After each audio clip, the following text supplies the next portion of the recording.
WhatsApp ఇండియాలో ఒక business ఎంపైర్ని create చేసుకుంటుంది. అండ్ డైలీ జియో మార్ట్కి వెళ్ళే 1500 ఆర్డర్స్ ఇక్కడ వాట్సాప్ బిజినెస్ నుంచే వెళ్తాయి. దీంట్లో 60% of the customers repeat customers.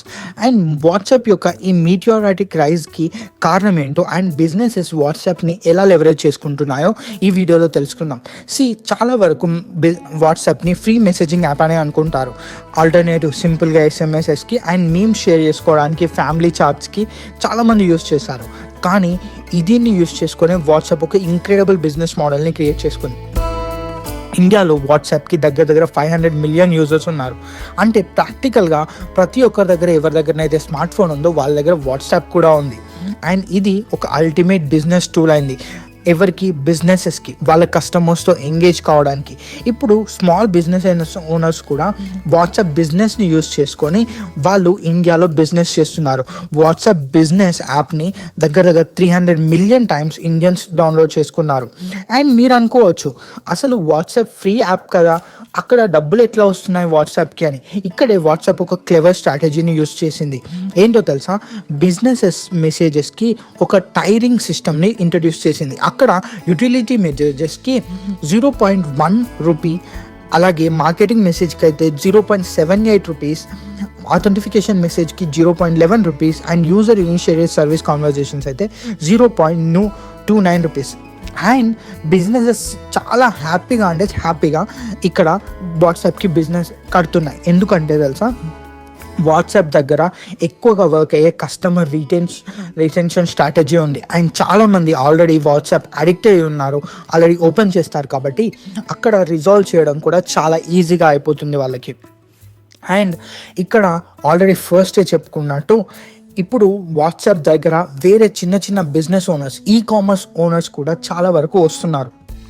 And అక్కడ వాటి యొక్క రెవెన్యూ చాలా ఎక్కువ అవుతుంది. అండ్ జస్ట్ లాస్ట్ ఇయర్ నుంచి ఈ ఇయర్ వరకే వాట్సాప్ కామర్స్ యొక్క రెవెన్యూ డబల్ అయింది. అండ్ ఇక్కడ ఇంకొకటి మీరు గుర్తుపెట్టుకోవాలి, వాట్సాప్ ఇంకా కొన్ని కూల్ ఫీచర్స్ని బిజినెసెస్ గురించి తీసుకొస్తుంది. అది వాట్సాప్ ఫ్లోస్. అంటే ఎవరి దగ్గరనైనా అపాయింట్మెంట్ కావాలంటే, మేబీ డాక్టర్ ఆర్ ఎనీథింగ్, వాట్సాప్లో ఉండే చాట్స్లో నుంచే మీరు అపాయింట్మెంట్ని బుక్ చేసుకోవచ్చు. అండ్ వాట్సాప్ పేమెంట్స్ కూడా లాంచ్ చేసింది. అఫ్కోర్స్ ఎక్కువ మంది యూజ్ చేయట్లేదు, కానీ ఉంది పేమెంట్ ఆప్షన్ కూడా. అండ్ థర్డ్ది టికెట్ బుకింగ్. మీరు బస్ టికెట్స్ నుంచి మెట్రో టికెట్స్ వరకు అన్నిటినీ కూడా ఇప్పుడు వాట్సాప్లో బుక్ చేయడానికి అవకాశం ఉంది. అండ్ మెటా వెరిఫైడ్ బ్యాచెస్ కూడా ఉన్నాయి. ఇప్పుడు స్మాల్ బిజినెసెస్ కూడా వెరిఫై అయ్యి బిగ్ బిజినెస్ లాగా, లెజిట్ బిజినెస్ లాగా వేరే వాళ్ళకు నమ్మకం కలిగించుకోవచ్చు. అండ్ ఇక్కడ వాట్సాప్ కమింగ్ ఏజ్లో ఏఐ ఏజెంట్స్, స్పెషలైజ్డ్ ఏఐ ఏజెంట్స్ని కూడా హెల్ప్ చేయబోతున్నాయి. సో ఇవి క్రియేట్ చేయడం వల్ల పర్సనల్ ఏఐ అంటే కస్టమర్ సర్వీస్ పాయింట్ చిన్న బిజినెసెస్ కూడా దొరుకుతాయి. ఇలా వాట్సాప్ బిజినెస్ ఇండియాలో స్మాల్ బిజినెసెస్ని మాత్రమే కాదు, బ్యాంకింగ్ని, మిగిలిన సెక్టార్స్ని కూడా చేంజ్ చేస్తుంది. అండ్ ఇక్కడ వీళ్ళు జస్ట్ ఇక్కడితోటే ఆగిపోవాలి అని అనుకోవట్లేదు. ఏఐ స్పెషలైజ్డ్ ఏజెంట్స్ కింద వీళ్ళు క్రియేట్ చేసి ఇస్తే ఆ ఏజెంట్స్కి, అంటే ఏఐ ఏజెంట్స్కి వీళ్ళు ఛార్జ్ కూడా చేస్తారు. అండ్ దీనివల్ల చాలా వరకు small businesses and medium businesses ఏవైతే ఏఐని యూస్ చేసుకోవాలి అనుకుంటున్నాయో ఆటోమేటిక్గా స్పెషలైజ్డ్ క్వేరీస్ని ఇవ్వగలుగుతుంది. Automated response. ఆఫ్ కోర్స్ నాకు తెలుసు ఇరిటేటింగ్గా ఉంటుంది కొంతమందికి, నాకు కూడా, బట్ నార్మల్ రెగ్యులర్ క్వేరీస్కి అయితే యూస్ చేసుకోవచ్చు. దానివల్ల వాళ్ళు కస్టమర్ సపోర్ట్ని కూడా ఇంప్రూవ్ చేసుకోవచ్చు.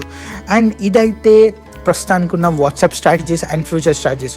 మీరేమనుకుంటున్నారు? ఒక ఫ్రీ యాప్ కాస్త ఇంత రేంజ్లో పెరిగింది అండ్ ఇప్పుడు డబ్బులు సంపాదిస్తుంది. ఈ స్ట్రాటజీ గురించి మీరేమనుకుంటున్నారు? వాట్సాప్ స్ట్రాటజీ గురించి. థ్యాంక్ యూ వెరీ మచ్ ఈ వీడియోని చివరి వరకు చూసినందుకు.